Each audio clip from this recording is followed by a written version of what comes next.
Organic save nature. नमस्कार, मी नितीन आठवळे आपणा सर्वांचं मुक्ताई ऑर्गॅनिक फर्टिलायझर्स या यूट्यूब चॅनलमध्ये स्वागत करतो। आज बरेच आता जानेवारी आहे, जानेवारीच्या पुढं कोणकोणती पिकं घ्यावी हे बऱ्याच शेतकऱ्यांचे आता प्रश्न येत आहेत की आपण जानेवारी ते येणाऱ्या पुढच्या 2-3 महिन्यामध्ये अशी कोणती पिकं घेतली पाहिजेत की ज्याच्यामुळं मार्केटही त्यांना खूप चांगलं राहील आणि त्याच्यातून एक चांगला बेनिफिटसुद्धा मिळेल आणि ते करत असताना त्याच्यावर काय काय काळजी आपण घेतली पाहिजे या वातावरणामध्ये। तर जनरली आपण पाहतोय की आता जसं जसं उन्हाळ्यात पुढे जाऊ तसं मिरची ह्या पिकाचं सुद्धा डिमांड खूप वाढत जातं। प्रत्येक वेळेस जर आपण मागच्या 2-3 वर्षाचा विचार केला तर जानेवारीपासून ते मेपर्यंत मिरची ह्या पिकाचं आवक ही घटत जाते आणि डिमांड ही वाढत जाते। त्यामुळे कधी कधी मी मागच्या 2 वर्षामध्ये अगदी भाव 90-100ला पोहोचायला किंवा टेकायला गेलेले आहेत। तर आपल्याला ते खूप चांगलं पीक आहे मिरची, परंतु आपल्या सर्वांनाच माहिती आहे की वातावरण हे आता थंडीचं आहे, परंतु कालांतराने ते चेंज होत होत गरमीचं येणार आहे। अशा ह्याच्यामध्ये मिरचीचं घेणं म्हणजे अगदी साधी मिरची असो किंवा शिमला मिरची असो की आपण ढोबळी मिरची म्हणतो, तर याच्यामध्ये काय कंट्रोल कंडिशन्स असणं थोडंसं गरजेचं आहे। कारण यांना रेट मिळत आहेत कारण या वातावरणामध्ये थोडीशी त्यांची उत्पादन क्षमता ही कमी होत चालते किंवा ही पिकं साधारणपणे उष्णतेला तग धरता येत नाहीत किंवा रोगाला जास्त बळी पडतात। म्हणजे बोकड्या होणं म्हणा किंवा थ्रिप्स अटॅक जास्त होणं, त्याच्यामुळेही जास्त प्रोडक्टिव्हिटी कमी राहते। परंतु जर समजा आपण याला शेड नेट किंवा आपलं साधं बांबूचं नेट वगैरे जरी बांधलं आपण आणि ह्याला ही पिकं जर का समजा आपल्याकडे क्षेत्र 1 एकर असेल तर त्याचे 4 भाग करा। पहिल्या भागामध्ये 10 गुंठ्याचे 4 केले तर 10 गुंठ्यामध्ये आत्ता लावलं तर पुढच्या 15 ते 20 दिवसामध्ये दुसरा 10 गुंठे लावा।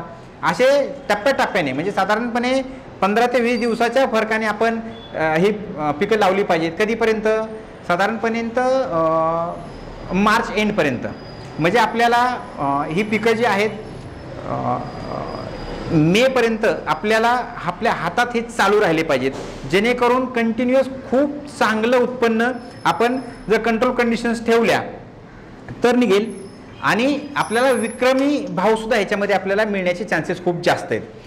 त्याचबरोबर याच्यानंतर आज मेनली रिकमेंडेशन जे आहे ते मिरचीला तुम्ही जास्त गेले पाहिजे, कारण मागचं जर पाहता तुम्हाला खूप चांगल्या पद्धतीने त्याचा रिस्पॉन्स किंवा चांगल्या पद्धतीने उत्पन्न निघेल आणि मार्केटला या काळामध्ये मिरचीची आवक कमी राहते, तर त्याचा तुम्हाला बेनिफिट घेता येईल।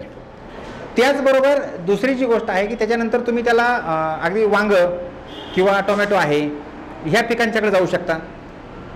काय आहे आता साधारणपणे फेब्रुवारी नंतर लग्नाचा सीझनही खूप चांगल्या पद्धतीने चालू असतो, म्हणजे लग्नामध्येही जास्त प्रमाणामध्ये ही तरकारी लागते, तर तुम्ही याचाही उपयोग करू शकता। त्याचबरोबर तुम्ही अगदी फुलकोबी, पत्ताकोबी ज्या ही जी छोटी छोटी पिकं आहेत तर ह्याच्याकडे तुम्ही जाऊ शकता। कारण आता बऱ्याच वेळेस आपण पाहतोय की यावेळेस कांद्याची जी लागवड आहे ही बऱ्याच शेतकऱ्यांची लांबली आहे, कारण वातावरणाने साथ न दिल्यामुळं बऱ्याच भागामध्ये हे आत्ताशी कुठेतरी लागवड चालू आहे किंवा आता काही ठिकाणी 1-1 महिन्याचे किंवा 2-2 महिन्याचे पिकं आत्ताशी झालेली आहेत, तर त्याच्यामुळे त्यालाही तुम्हाला खूप चांगल्या पद्धतीने रेट मिळू शकतो। त्याचबरोबर हे वातावरण आता जानेवारीचं जर म्हटलं तर आपल्याला थंडीचं आहे, तर ह्याच्यामध्ये ह्या जर आपण आता ही पिकं घेतली तर ह्याच्यावर काय परिणाम आपल्याला दिसून येऊ शकतात थंडीचा।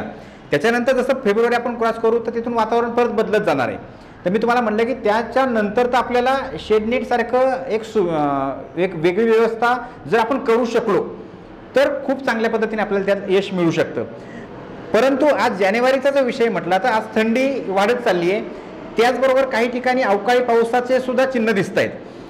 तर आपण या परिस्थितीमध्ये काय केलं पाहिजे? तर महत्त्वाचं काय आहे की ह्या वर्षी पाऊस खूप झालेला आहे, त्याच्यामुळं दमट वातावरण याच्यामुळं काय होतं आहे की जमिनीमधून तुम्हाला वेगवेगळ्या बुरशी ह्या वाढू शकतात, भुरीचा प्रॉब्लेम येऊ शकतो, दैवार जास्त पडते। दैवारामुळे काय होतं की बऱ्याच वेळेस बरेचशा जे काही रोग आहेत हे दैवाराच्यामुळे सुद्धा येतात, तर त्याच्यावर आपल्याला वेळच्या वेळी बुरशीनाशकांच्या फवारण्या म्हणजे कॉन्टॅक्ट आणि सिस्टमिक याच्या फवारण्या घेतल्या पाहिजे, ज्याच्यामुळे आपल्याला ह्याचा प्रादुर्भाव जो आहे तो कमी होईल।